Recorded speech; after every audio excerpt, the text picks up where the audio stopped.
তিনি এই সব বিষয়ে যত কম জানবেন ততই ভালো।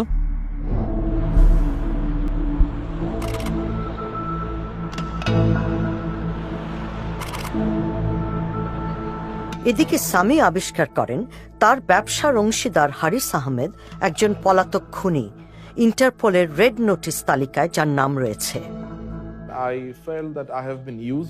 আমি একটা সময় বুঝতে পারি যে এই লোকটি কি একটা নিরাপদ দেশে পৌঁছানোর জন্য আমাকে ব্যবহার করা হয়েছে, এবং আমি অনুভব করি যে হারিস এবং জেনারেল আজিজ আমাকে ব্যবহার করেছে।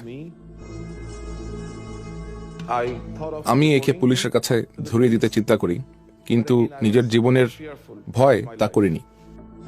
আহমেদ পরিবারের সাথে সম্পর্ক ছিন্ন করার চেষ্টা করেন সামি, কিন্তু তখনই সামিকে হুমকি দিয়ে ইমেল পাঠান জেনারেল আজিজ। আপনি হাসানের